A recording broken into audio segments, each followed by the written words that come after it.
रावण की दास्ता करनी पड़े, रावण की गुलामी करनी पड़ेगी। अच्छा तो क्या किया जाए? तो उन्होंने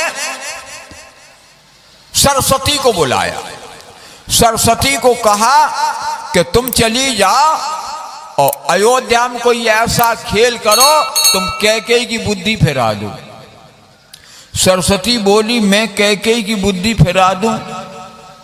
ऐसा संभव नहीं। बोल किसी की फिरा दो, और ऐसे की फिरा कि राम का राज्याभिषेक ना होने पाए। तो उन्होंने कहा ठीक है, अब हम तुम्हें एक बात बता के जा रहे, बुद्धि कौन की फिराई जा? जिनकी बुद्धि पहले ही से थोड़ी ल्यूज हो, थोड़े हाफ माइंड हैं, इन लोगों की बुद्धि को फिराया जाता है। अब हम तुम्हें बात बता रहे बहुत सही कि इलेक्शन जब होता है, चाहे प्रधानी को, चाहे एमएलए को, चाहे एमपी को हो, तो 50-70% तो वोट फिक्स हैं। कुछ भाजपा में जाएंगे, कुछ सपा में जाएंगे, कुछ कांग्रेस में जाएंगे, कुछ बसपा में जाएंगे, वो तो फिक्स है। लेकिन 30% वोट रह गए जो अधकचरे हैं, जिनका दिमाग कुछ पहले ही से बिगड़ा हुआ है, उन्हीं को घुमाया जाता है। तो सरस्वती ने सोचा कि अयोध्या में जाकर हम किसकी बुद्धि फिराएं? जो राम का राज्याभिषेक सफल ना हो पाए। तो उन्होंने देखा एक है थोड़ी दिमाग से कमजोर, कौन? मंथरा। आप पढ़ लेना, रामायण लिखा है, नाम मंथरा मंदमती, वो पहले ही जाति कछु मंदमती। नाम मंथरा मंदमती, चेरी के कई केर, अजस पिटारी ताहे कर गई गिरा मत फेर। उसकी बुद्धि को फिरा दिया, बुद्धि को घुमा दिया। कैकेयी की बुद्धि घूम गई, तब उसने भगवान श्री राम का निर्वासन और अपने पुत्र भक्त को राज्य मांगा। मंथरा समझाने में बहुत माहिर थी, यद्यपि मंदमत थी। कैकेयी को ऐसा भर दिया कि वो बिल्कुल विचल नहीं सकती है। रच पच कोटिक कुटिलपन, कीन्ह से कपट प्रबोध, और कहे से कथा सत सौत की, जेहि विद बाढ़ विरोध। परिवार में विरोध हो ऐसा उसने कहा, और कहा अगर तुमने हमारी बात नहीं मानी तो भरत बंद गिरह से हैं, लखन राम के नेव, और तुमको कौशल्या के पैर दबाने पड़ेंगे। अब कैकेयी समझ में आ गई कि जाने ठीक कही। उधर कौप भवन में प्रवेश कर गई कैकेयी। तो यहां महाराज सांझ समय सानंदन गयऊ के कई गे, कैकेयी के महल में प्रवेश किया। लेकिन कैकेयी है नहीं राजप्रासाद में। परिचारिकाओं को पूछा, सेविकाओं को पूछा, महारानी कहाँ हैं? बोल कोप भवन में। बोल कोप भवन? बोल हाँ। तो हम तुम्हें एक बात बता के जा रहे तुम लोगों को, इन्हें नहीं। कोप भवन तुम्हारे घर में है का? तुम्हारे यहाँ बेडरूम है, किचन है, बाथरूम है, लैट्रिन वैट्रिन सब बने। अच्छा बताओ कोप भवन का उन्हें बनवाओ घरन में? नहीं बन, नहीं बन। हमने नहीं बनवाओ, तुम का बनवा दियो कोप भवन। तो महाराजाओं के कई स्त्रियां होती थीं, कौन संतुष्ट है कौन असंतुष्ट है। जो असंतुष्ट होती वो कोप भवन में चली जाती थी। तब राजा महाराज उसकी बात सुनते थे। अब तो बोल कोप भवन में गई है? बोल कोप भवन? बोल हाँ। और तुम जा मत सोचो कि हमने कोप भवन नहीं बनवाओ, चलो अच्छू रहो। और हम तुम्हें बता दें कोप भवन नहीं बनवाओ तो तुम कैसे जानो कि हमारी पत्नी कोप भवन में बैठी है? तुम पत्नी के पास जाओ और पत्नी से कहो तुमने रोटी खा ली। पत्नी कह दे खा ली, चाहे नहीं खा ली, तुम्हें का लेने देने। तो समझो जो कोपई भवन में बैठे हैं। नहीं बनाओ कमरा, कोई बात नहीं। तो कोप भवन सुन सकुच उराऊ, भय बसे अगहुड़ पर ये न पाऊ, और सुरपति बसाए बाहुबल जाके, और नरपति सकल रहें रुखता के। सो सुनती ऋषि गयऊ सुखाई, देखो काम प्रताप बढ़ाई। शूल कुलस असी अगबनी हारे, और तेरति नाथ सुमन सर मारे। एक बात मैं बताता हूं मंच के माध्यम से, हिंदुस्तान का 90% आदमी अपनी पत्नी से डरता है। ये पुलिस से ना डरें, प्रशासन से ना डरें, भगवान से ना डरें, लेकिन 90% आदमी अपनी पत्नी से डरता है।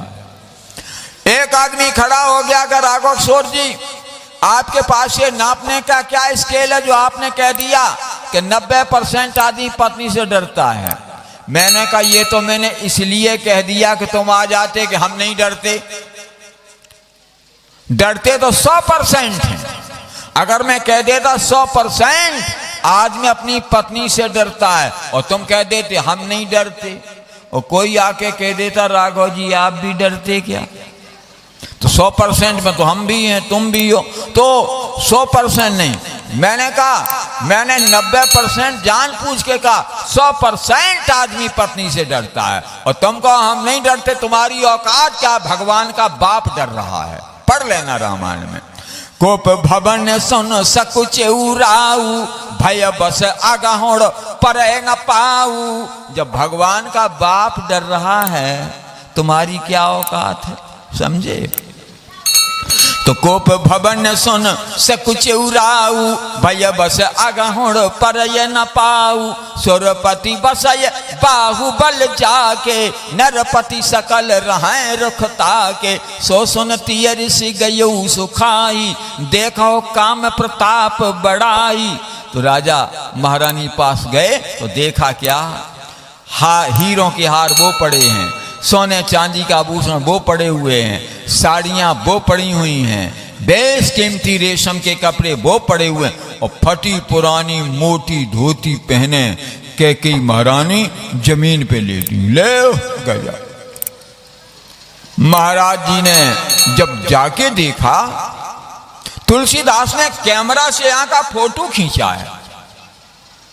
उन्होंने लिखा रामायण में कि कुम तहे कस को बेसता भावी, अनु आहे बात सूच जन भावी। जो भाभी का सूचक है, जिसको विधवा होना है, कैमरे से फोटो लिया गोस्वामी जी ने तो लिख दिया कि ये फटे पुराने मोटे वस्त्र पहने हैं। महाराज ने कैकेयी सिर पे हाथ रखा, सुनो, झटका दिया, अलग हटो। अरे भैया, उनके हमारी बात सुनो, वो नहीं सुनना तुम्हारी बात। और कैकेयी जोर से सांस ले रही। रामायण लिखा है, ऐसे समझिए, ये रामायण लिखा है। छाड़े श्वास कारी जनो सांपिन, काली सांपनी की तरह सांस सूर रही है। ओह, राजा ने सोचा मामला क्या है। उन्होंने कहा, जिसके लिए तुमने हमें कई बार प्रेरित किया, तुमने हमसे कई बार कहा युवराज पद राम को दे दो, युवराज पद राम को देने की आज मैं विधिवत घोषणा कर दिया हूं महारानी, ये तुमने क्या किया? तो और दहक उठी है।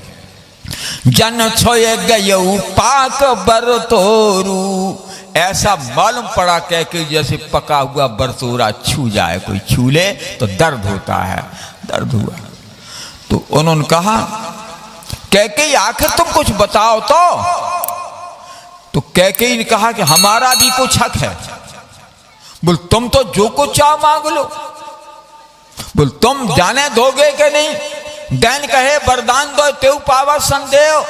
बहुत पहले तुमने देवासुर संग्राम में 2 वरदान देने का, हमें वही मिल जाए इसमें हमें संदेह है। राजा बोले कि झूठे हमें 2 सजन देहू, 2 के 4 मांग के न लेहू। और 2 क्या, तुम तो 4 मांग लो। मंथरा ने सिखाया था ऐसे मत मांग लेना राम का वनवास। बोल तो बोले राम की जब सौगंध खा जाए राजा तब मांगना। भूपति राम शपथ जब करई तब मांगे वो यही बचन न टरई, नहीं तो वचन से उलट जाएंगे वो। तो कैकेयी ने कहा अगर आप दे सकते हैं तो पहले राम की सौगंध खा जाओ कि जो तुम कैकेयी मांगोगी मैं दे दूंगा।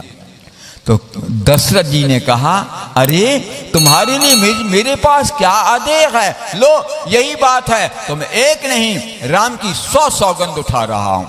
भामिनी राम शपथ सत मोही, हमें राम की 100 सौगंध है। तो जब सौगंध खाई कि जो कुछ मांगो मैं दे दूंगा, तो कैकेयी ने साड़ी पहनी, बढ़िया बस्ता भूषण अलंकृत हो गई और महाराज से मुस्कुराकर बोली प्राणनाथ। देखो प्राण लेने जा रही है, प्राणनाथ कह रही है। देखो आज जिला रायबरेली में एक पत्नी ने अपने प्रेमी की संग में मिलकर पति की हत्या कर दी। ऐसी हुए अब यही अखबार हमने देखो भाई, ऐसे मत को सोचना कि यहाँ की बात कर रहे, रायबरेली की बात। और तो अयोध्या कौन यहाँ से ज्यादा दूर है। तो प्राणनाथ कह रही है, लेकिन प्राण लेने को तारू है। सुनह प्राणपति भावते जी का, हे हमारे प्राणों के पति। बोले हाँ प्रिय बोलो। सुनहो प्राणपति भावत जी का, और देहो एक बर भरत हैं टीका। हम पहला वरदान मांग रही हैं आपसे कि हमारे बेटे भट्ट को युवराज पद अयोध्या का दे दो। पहले राम का वनवास नहीं मांगा, ध्यान देना। अब हाथ जोड़े हैं, मांगो दूसर बर कर जोरी। दूसरा वरदान में हाथ जोड़ के मांग रही हूं। पहले अब मैं नहीं हाथ जोड़े, क्योंकि पहला वरदान ज्यादा कठिन नहीं था। महाराज जानते हैं कि मोरे भरत राम दो आखी, सत्य कहूं कर शंकर साखी, तो कोई आपत्ति नहीं थी। अब दूसरा वरदान जो मांगा है हाथ जोड़ के मांगा है। मांगो दूसर बर कर जोरी, पूर्व हो नाथ मनोरथ मोरी। और तापस वेश विशेष उदासी, और 14 बरस राम बनवासी। महाराज का ब्लड प्रेशर 300 हो गया। और ये तूने क्या मांगा? ब्लड प्रेशर हाई 300 हो गया। उनका देखो कैकेयी ये तू क्या मांग रही है? हमें भरत को राज देने में कोई आपत्ति नहीं है, लेकिन एक बात बता रहा हूं महारानी, राम काले राम दे वो जो है भरत को मैं राज दे दूंगा, दूत भेजूंगा, भरत आ जाएंगे, मैं अयोध्या का राज दे दूंगा। लेकिन कानन का राम कर काजू, भरत हैं अवश्य दे हो जुबराजू। और कानन का राम कर काजू। तो बोले ये तो हमने मांगा है, हमको जो मांगना था हमने मांग लिया, आप पढ़ लेना। अब सारे रिकॉर्ड ध्वस्त हो गए, सारे रिकॉर्ड टूट गए इंसानियत के। चक्रवर्ती सम्राट दशरथ कैकेयी के पैर पकड़ लिए। पढ़े हो रामायण? पत्नी के पैर पकड़ लिए, सामान्य आदमी नहीं पकड़ता, तुमने नहीं पकड़े अब तो हो। लेकिन चक्रवर्ती सम्राट अपने पत्नी के पैर पकड़ा। गए पद विनय कीन बैठारी, जन देने कर कुल होशी कुठारी। मांग माथो अब ही दो तो ही, राम बिरह जन मारिश मोही। कैकेयी अगर हमारा राम वनवास गया तो मैं जिंदा नहीं रहूंगा, तुम अगर हमारा सिर चाहो तो मैं तुम्हें अभी अभी दे सकता हूं। कैकेयी ने कहा ये बदफरोशी मेरे साथ मत करो। पहले कह दिया हम दे देंगे, तब हंस कहू हमें बर देना, जाने ली है मांग चबेना। मैं कोई सामान घर की नहीं चना और चबेना मांगूंगी तुमसे, जो देना हो तो दो या फिर इनकार करो। कह के पैर पकड़ के समझा रहे हैं, और मैं सोच रहा हूं पकड़े रहने दो पैर थोड़ी देर, रात को यहीं से प्रारंभ करूंगा। आगे क्या स्थितियां हुई, क्या परिस्थितियां हुई, इसकी चर्चा रात के समय करूंगा। अब हमारे 2 सवाल हैं। और सवाल मैं कभी भी कठिन नहीं करता हूं। पहले हमारा सवाल भाइयों बच्चों से है। तुम लोगों को केवल इतना बताना है, भगवान मृत्यु के 3 पैगाम भेजता है। कौन कौन पैगाम 3 भेजता है? आई पहले तुम दूर रहो, ये भीड़ मत लगाओ। तुम वहां बैठो छाई में, इन्हें बता दो छोटे वाले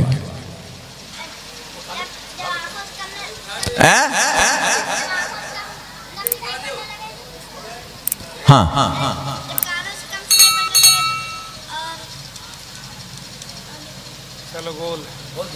चलो तुम बताओ। बाल सफेद हो जाएं, ये पहला नोटिस। और दूसरा, कम दिखने लगे। तीसरा, कम सुनने लगे। देखो बच्चे बच्चे होते हैं, और वो भी बच्चा पास ही हो गया, 2 का तो सही उत्तर दे दिया।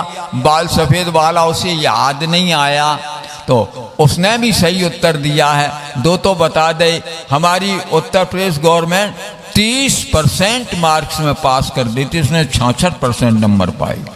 इन्हें भी पुरस्कार देता हूं। तुम्हारा नाम क्या है? प्रदीप। और आपका भाई साहब क्या नाम है? शिवांक है। ये दोनों बच्चों को मैं सामूहिक पुरस्कार प्रदान करता हूं। जोरदार तालियां बजा के दोनों बच्चों का स्वागत करो। ईमानदारी से आधे आधे बांट लेना। जा अब सवाल इधर है, सवाल इधर है, और सवाल इधर थोड़ा ज्यादा कठिन नहीं है। तुम लोगों को केवल इतना बताना है, सरस्वती को बृहस्पति ने कहा कि किसी की बुद्धि तुम अयोध्या में फिरा दो जाकर के। अब सरस्वती ने सोचा हम कौन की बुद्धि फिराएं, वहां तो बहुत संत रहते हैं, अच्छी लोगों की बस्ती है, अयोध्या है, तो हम किसकी बुद्धि फिराएं? तो मन ले, अबे सवाल नहीं पूछो हमने। मंथरा की बुद्धि को ही क्यों फिराया सरस्वती ने, केवल इतना बताना है, और किसी की नहीं फिराई।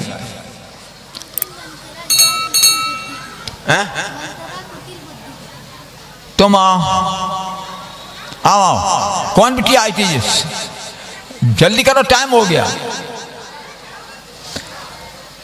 नहीं तो ठीक है, बैठो।